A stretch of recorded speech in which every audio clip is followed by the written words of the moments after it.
Okay, so as we walk over to my miter station, you'll see something's missing. So back in the day, I used to have another miter saw here, but I got rid of that, and I went and picked up this very, very, very expensive miter saw. Now, was it worth it? I don't know.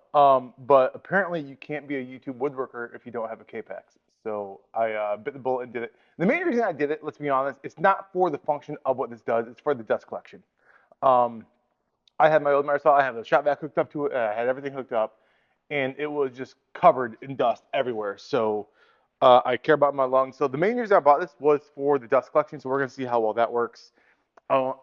This video is gonna be 5 minutes long. It's unboxing and putting it right there and bolting it down. It's not gonna be very hard. I will show you some tips and tricks along the way to like level it to your infeed and outfeed. But other than that, it's really not that challenging. It's unboxing and like setting it up there. So I don't know how people make 20-minute videos and they don't show anything. So it's gonna be boop boop boop, easy done. All right, cool. Let's get to the video. All right.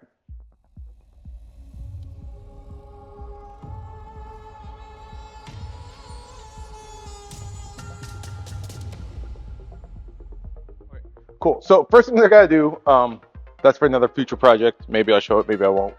I probably should just clear all this off. I hate the outfeed station that I have.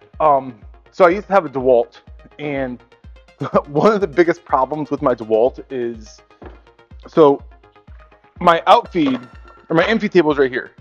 Because the tracks were in the front, all right, it had to be this close to the edge because it was a sliding bevel.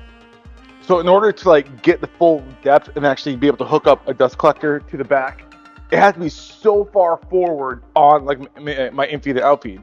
Now the problem with that is this: I have ungodly rooms behind here where shit just gets thrown and stored like a kid's Hulk mess. It's a mess back here, mainly because I have all this extreme, and that's where things just go and get stored, and that's where they go to die.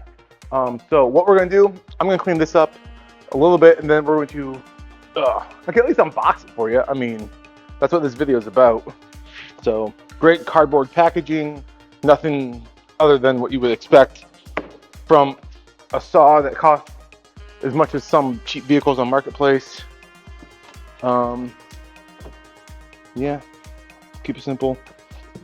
I don't know what any of this stuff is. All right, I guess it goes like that. Easy there. All right. Also, it's a tool. It's going to get used. I don't care if it isn't treated with delicate hands. I'm not doing surgery over here.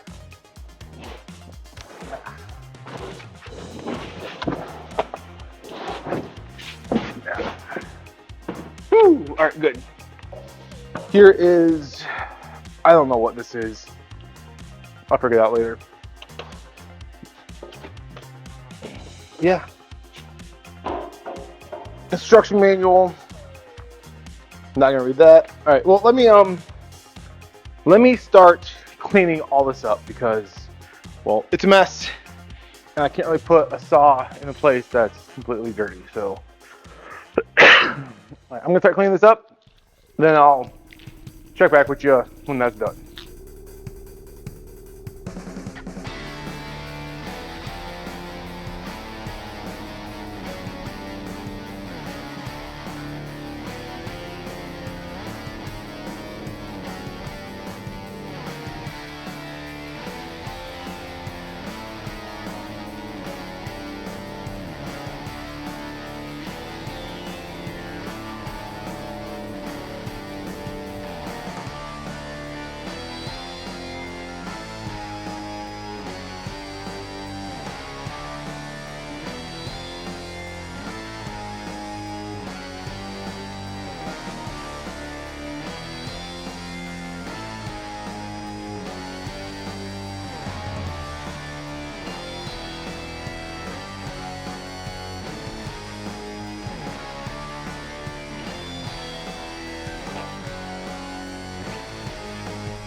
now that this is set correctly to this, so this is again slightly higher than the infeed and outfeed. That's what we want. The fence, very simple. First thing you're gonna need is this. It's a 90-degree, has slots in it, whatever. Buy it at Home Depot, Lowe's. It's like, I don't know how much it is. It's not that expensive. Okay, so then you grab that and you add it to your fence. Now this is, I won't say 80-20. I think I got this from Woodpeckers? Amazon? I don't know. It's just 80-20, very simple. T-slots go in the back, kind of with these little, turn screws. You can cut that off if you want, whatever. All right. So to set everything up, you need two things.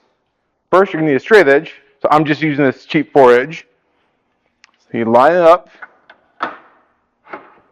on your fence. Then you screw it into place. Is it screwed? No, it's not actually screwed. You just clamp it into place. So clamp it in, make sure that's good to go. Boom. Well, now she's not going anywhere. If I were to pull on this, it would actually pull this off, but we're not going to do that. All right. Then we take our fence, we put it behind it. Now, if I were to suggest bolt that to the actual table, it would be in line with the fence. So remember, bed is what we're referencing, same thing as these wings. That's what we're referencing. We're not actually supposed to reference the table or the guide fence. So we're going to offset it. Just take a couple playing cards. This would be way too many. All right, so grab, I don't know, half a dozen. 7, why not? 1, 2, 3, 4, 5, 6, 7. Then what we're going to do is we're going to place those close to the front, then towards the back. Now, obviously, if you had a longer guide rail, that would kind of be optimal. That way you could actually adjust it further away from the fence. But for what I'm doing, this is just fine. Then I got my little simple little screws here. So I like these ones. They're about, I don't know, an inch, but they have that nice flat washer. So I don't have to actually put a washer on them. They come in different sizes. I like these because they're basically all in one. And you grab your drill. And on your table, you should have some sort of cross piece. So I have screws right here and screws right here. So I have a 2x4 going that way. So I'm drilling into the 2x4 because this particle board is not that strong. And I just line everything up. Make sure that I'm drilling into a hole. Let me adjust that a little bit. Oop, don't fall on my drill bit.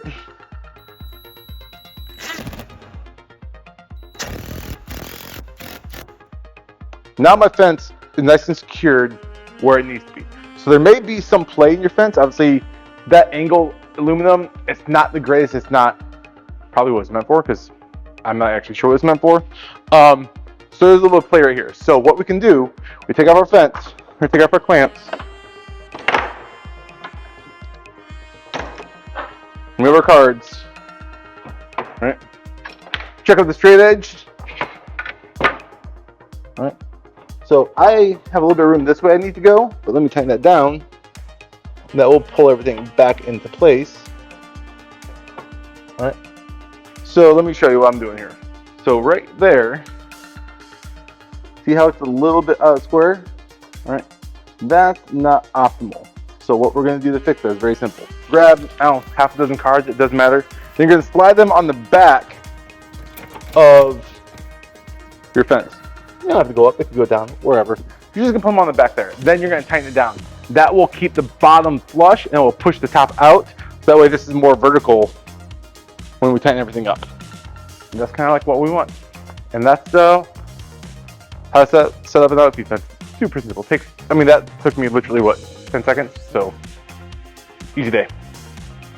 All right, so I don't know why Kapex or Kapex, however you say this thing, Kapex,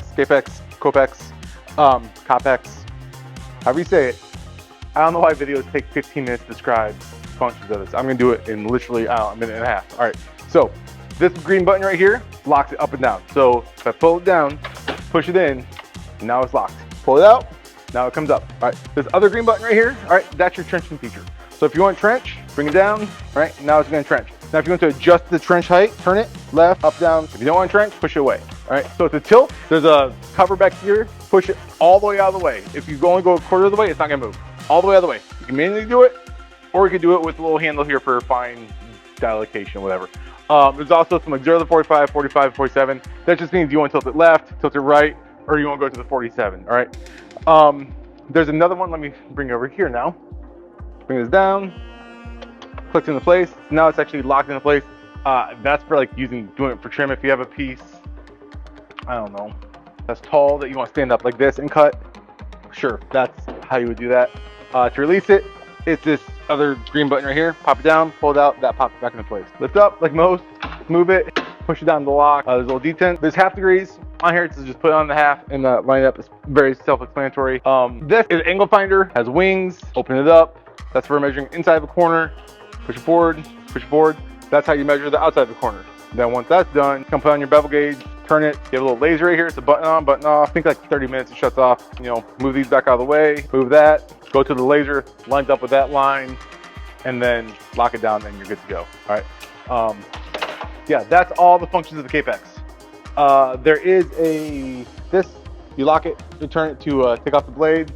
On the back here, there's a dial sensor, like, what is it, 1 through 6? 6, 5, 4, 3, 2, 1, 1 through 6. All right, that adjusts your RPMs of your blade. So whether you're cutting metal or wood or something, should be a diagram somewhere. It's on the side here. It tells you what RPM to use. And that's the Kapex. That's how you use it. It's super simple. The reason I got it was because I wanted the dust collection for it. I've had it. I used it a couple times. Dust collection is pretty decent. It's not gonna be perfect because there's not everything going around it, and I'm using a shitty shot vac. But that's the Kapex. That's Marisol setup.